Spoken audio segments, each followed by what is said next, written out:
बिस्मिल्लाहिर्रहमानिर्रहीम। अस्सलामुअलैकुम।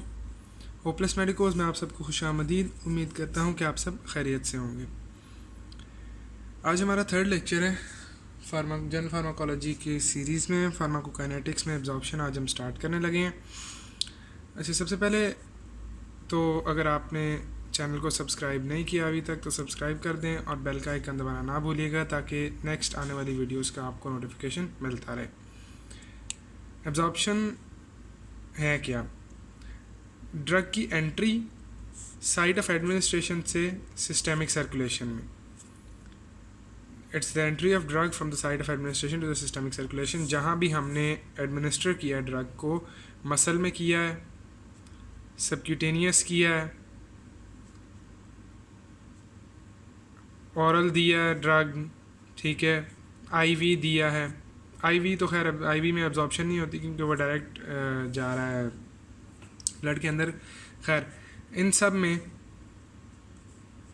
Site of activity से ब्लड के अंदर जो आने का एक्शन है, ब्लड के अंदर आने का जो एक्शन है, इस एक्शन को हम क्या कहते हैं? एब्जॉर्प्शन। ठीक है, इस एक्टिविटी को हम एब्जॉर्प्शन कहते हैं। अच्छा, अब एब्जॉर्प्शन ड्रग की किन चीज़ों पर डिपेंड करती है? सबसे पहले तो रूट पर डिपेंड करती। रूट कौन सा है आपका? फॉर एग्जांपल, आप अगर इनहेल करा रहे हैं तो एब्जॉर्प्शन ज़्यादा होगी।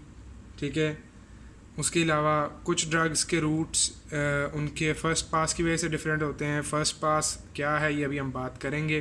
ठीक है, इसके अलावा ब्लड फ्लो कितना है आपके ऑर्गन का। एक लंग है जिसका ब्लड फ्लो पुअर है और एक लंग है जिसका ब्लड फ्लो प्रॉपर है, अच्छा है, तो एब्जॉर्प्शन ज़्यादा प्रॉपर ब्लड फ्लो वाले ऑर्गन के अंदर बेहतर होगी।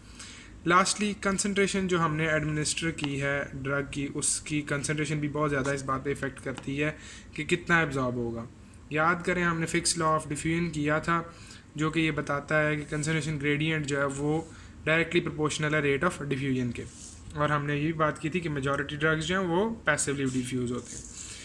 अब आगे आते हैं, जो इसमें बहुत इंपॉर्टेंट कॉन्सेप्ट है वो है बायो अवेलेबिलिटी का। बायोअवेलेबिलिटी क्या है? It's a measure of the fraction of dose that reaches systemic circulation. बात फैंसी सा तरीका है ये कहने का कि आपने जितना ड्रग दिया उसमें से आपकी सर्कुलेशन में कितना पहुंचा। आपने अगर 10 मिलीग्राम दिया है तो 10 मिलीग्राम में से अगर 5 मिलीग्राम पहुंचा है तो आपका फ्रैक्शन जो है वो 0.5 होगा। ठीक है, इसको हम फ्रैक्शन की फॉर्म में भी डिनोट करते हैं या हम बायोअवेलेबिलिटी को परसेंटेज की फॉर्म में भी डिनोट कर सकते हैं। ठीक है जी, बायोअवेलेबिलिटी क्या है जी? फ्रैक्शन है एडमिनिस्टर्ड ड्रग का, एडमिनिस्टर्ड, ठीक है, एडमिनिस्टर्ड ड्रग, ठीक है, जिसको हम डिनोमिनेटर में रखेंगे और ऊपर आपका आ जाएगा जो सिस्टेमिक सर्कुलेशन तक पहुंचा है। ठीक है, सिस्टेमिक सर्कुलेशन में जो पहुंचा, the drug that reaches systemic circulation over the drug that was administered. अब इसमें हम इसको सिस्टेमिक सर्कुलेशन वाले को आईवी भी ले लेते होते हैं कभी कभी, कि अगर हम इसको आईवी दे देते हैं तो आईवी में कितना होता, क्या उसको कहते हैं, आईवी में जितनी आती और ब्लड तक कितनी पहुंची है। ठीक है, क्योंकि आईवी देने पे सीधी सी बात है कि आईवी में 100% जो आपका वो है ड्रग है वो पहुंचता है सिस्टेमिक सर्कुलेशन तक। तो सिर्फ जो जो है आपकी बायोअवेलेबिलिटी है वो 1.0 होती है या 100% होती है आईवी के लिए। ठीक है, आईवी के लिए बाकी सब रूट्स की बायोअवेलेबिलिटी 100% से कम होगी। और उसकी वजह ये है कि अक्सर रूट से जब गुज़र रहा होता है ड्रग तो वो मेटाबलाइज हो जाता है या उसको टिश्यूज़ मेटाबलाइज कर देते हैं या उसको डिफरेंट ऑर्गन्स मेटाबलाइज कर देते हैं। किसी भी वजह से वो 100% नहीं पहुंचता, या वो कम्प्लीटली एब्जॉर्ब नहीं होता या वो जल्दी मेटाबलाइज हो जाता है। अब इसमें एक बहुत इंपॉर्टेंट जो कॉन्सेप्ट है वो है फर्स्ट पास इफ़ेक्ट का। फर्स्ट पास इफ़ेक्ट ये है कि जनाब आपका जो लिवर है वो ना, अगर उसके पास से गुज़र रहा हो ना ड्रग तो वो फ़ौरन उसको ना मेटाबलाइज करने की करता है। और हर ड्रग के साथ ऐसा तो नहीं होता, लेकिन कुछ ड्रग्स ऐसे हैं जिनके साथ ये इतना ज़्यादा होता है कि वो अगर आप ऑरली ले लो तो तो माउथ से स्टमक में गए, स्टमक से जीआई में गए, जीआई से जब लिवर तक पहुंचते हैं ना, लिवर से आगे सिस्टमिक सर्कुलेशन के अंदर, ब्लड के अंदर पहुंचता ही कुछ नहीं है, ठीक है, सिस्टमिक सर्कुलेशन के अंदर पहुंचता ही कुछ नहीं। और मेजॉरिटी ड्रग्स जब यहाँ से गुजरते हैं, इस औरल ड्रग्स इस रूट से गुजरते हैं, तो कुछ ना कुछ पार्ट जो है वो लिवर खा जाता है, ठीक है, लिवर उसको मेटाबलाइज कर लेता है। और जितने हम ड्रग देते हैं, लेट से हमने यहाँ पे 10 मिलीग्राम दिए थे, यहाँ से एब्जॉर्ब हुए 8 मिलीग्राम, और लिवर ने उसमें से 3 मिलीग्राम फिर खा लिए, और हमारे पास पहुँचा 5 मिलीग्राम सिस्टमिक सर्कुलेशन के अंदर। इसे कहते हैं फर्स्ट पास, कि जब लिवर के हथे चढ़ता है ड्रग, तो लिवर फिर उसकी धुलाई करता है।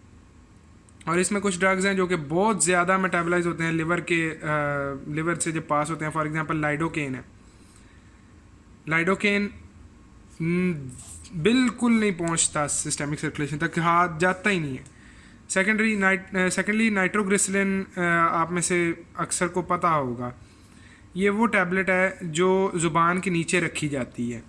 हार्ट पेशेंट्स होते हैं ना, ज़ुबान के नीचे रखते हैं जो टैबलेट, ये वो है। उसको हम सबलिंगुअल क्यों दिलवाते हैं? इसलिए क्योंकि अगर वो ऑरली दी जाए ना, अगर वो टैबलेट इंजेस्ट कर लें, तो वो लिवर उसको इतना ज़्यादा, लिवर उसका फर्स्ट पास इतना ज़्यादा है, लिवर उसको इतना ज़्यादा मेटाबलाइज करता है कि नाइट्रोग्लिसरिन पहुँचता ही नहीं है ब्लड के अंदर, ठीक है, कोई भी फ्रैक्शन नाइट्रोग्लिसरिन का ब्लड के अंदर पहुँचता ही नहीं। तो सबलिंगुअली दे देते हैं। सबलिंगुअली इसीलिए देते हैं क्योंकि सबलिंगुअली जो आपकी ब्लड वेसल है उनके अंदर डायरेक्टली ड्रग डिफ्यूज़ कर जाता है। डिफ्यूजन की वजह से वो लिवर क्या था, चढ़ता नहीं है ब्लड के अंदर पहुंचने से पहले, तो वो अपना इफेक्ट प्रोड्यूस कर लेता है, ठीक है। अच्छा, अब एक छोटा सा हम देखेंगे ग्राफ, जो कि आपकी जो है प्लाज्मा ड्रग कंसंट्रेशन वगैरह जो है उनको रिलेट कर रहा है। अब ये जो वर्टिकल एक्सिस पे है, ये हमारे पास है प्लाज्मा ड्रग कंसंट्रेशन, ठीक है, प्लाज्मा ड्रग कंसंट्रेशन, ठीक है। हॉरिजॉन्टल एक्सिस पे हमारे पास है टाइम, इधर को टाइम इंक्रीज हो रहा है, ठीक है। अब देखते जाना, आपने ड्रग एडमिनिस्टर किया इस पॉइंट पे, टाइम 0 पे। अब ड्रग आपने एडमिनिस्टर किया, ये माइंड यू कि ये आईवी का ग्राफ नहीं है। आईवी का ग्राफ होता ना तो वो इस तरह का होता कि एक मैक्सिमम पे पहुंच के ना तो ऐसे को डिक्रीज होता, ठीक है, वो मतलब मैक्सिमम 100% होती है उसकी कंसंट्रेशन और फिर वो डिक्रीज होती है। लेकिन ये हम ये वाला ग्राफ देख रहे हैं। अब ये क्या है, इसमें हमने यहाँ पे ड्रग एडमिनिस्टर किया और उसको ब्लड स्ट्रीम के अंदर शो होते होते जो टाइम लगता है, जो उसका बिल्कुल 0 से थोड़ा सा ऊपर जाने में जो कंसंट्रेशन टाइम लगता है वो है लैग टाइम। कि जनाबे वाला मुंह से लेके उसको ब्लड के अंदर आते हुए जितना टाइम लगा है ना, वो है लैग टाइम। कि ब्लड में 0 कंसंट्रेशन थी, 0 से ज़रा सी बढ़ने में कितना टाइम लगा, वो लैग टाइम है, ठीक है। इसके बाद एक कॉन्सेप्ट होता है हमारे पास मिनिमम इफेक्टिव कंसंट्रेशन। ये वो कंसंट्रेशन होती है ड्रग की जिस कंसंट्रेशन पे जो हमें कम से कम चाहिए कि ड्रग अपना इफेक्ट प्रोड्यूस करे, ठीक है, ड्रग का इफेक्ट शो होना शुरू हो। इसको कहते हैं मिनिमम इफेक्टिव कंसंट्रेशन या MEC। अभी MEC का एक लेवल है स्पेसिफिक, ठीक है। एडमिनिस्टर होने के बाद जितना टाइम लगता है ड्रग को, अब देखो ड्रग आहिस्ता आहिस्ता एब्जॉर्ब हो रहा है, उसकी कंसंट्रेशन बढ़ रही है, जितना टाइम उसको लगता है मिनिमम इफेक्टिव कंसंट्रेशन तक पहुंचने में, इस टाइम डिले को हम कहते हैं ड्यूरेशन ऑफ ऑनसेट, ठीक है, या ऑनसेट ऑफ एक्टिविटी का जो टाइम है, सही। इसके बाद ड्रग एब्जॉर्ब होता जा रहा है, उसकी वैल्यू इंक्रीज होती है और एक लेवल आता है जिसको हम कहते हैं पीक लेवल। पीक लेवल जिस टाइम पे रीच होता है, ठीक है, जिस वक्त पीक लेवल रीच होता है उसको हम कहते हैं Tmax, ठीक है। ये पीक लेवल होता है कंसंट्रेशन का, इससे ज़्यादा ऊपर नहीं जाती। और हमारी कोशिश हमेशा यही होती है कि ये जो पीक लेवल है ये मिनिमम इफेक्टिव कंसंट्रेशन से ऊपर हो और मिनिमम टॉक्सिक कंसंट्रेशन से नीचे हो, ठीक है। मिनिमम टॉक्सिक कंसंट्रेशन हम आगे जाके पढ़ेंगे, ये वो कंसंट्रेशन होती है जहाँ पे ड्रग टॉक्सिक इफेक्ट शो करना शुरू कर देता है, हार्मफुल हो जाता है बॉडी के लिए। अब पीक लेवल रीच होने के बाद ये जो फेज़ है ना, ये जो टोटल थ्रू आउट ये वाला फेज़ है, ये जहाँ पर ऊपर जा रही है, इसको हम कहते हैं एब्जॉर्प्शन वाला फेज़, ठीक है। और एब्जॉर्प्शन वाला फेज़ जब पीक लेवल पर पहुँच गया, उसके बाद आहिस्ता आहिस्ता ड्रग की कंसंट्रेशन कम होना शुरू हो जाती है क्योंकि वो अब एब्जॉर्ब हो नहीं रहा, इंटेस्टाइन में आना ख़त्म हो गया है।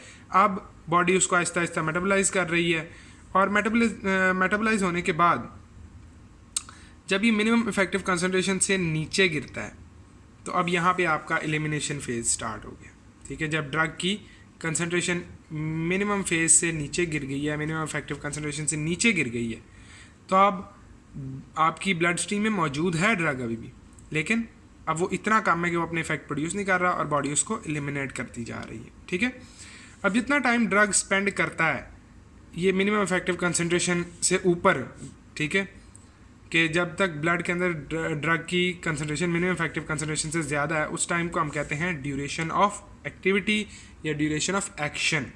ये वो वक़्त होता है जिस वक़्त में जितनी ड्यूरेशन में हमें ड्रग का इफ़ेक्ट नज़र आएगा।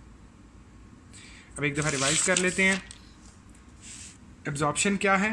ड्रग का एक जो साइट ऑफ एडमिनिस्ट्रेशन है वहाँ से सिस्टेमिक सर्कुलेशन में आना। आईवी में एब्जॉर्प्शन नहीं होती, दोबारा बता रहा हूँ, आईवी रूट में एब्जॉर्प्शन नहीं होती क्योंकि उसमें डायरेक्टली ब्लड के अंदर आ रहा है ड्रग।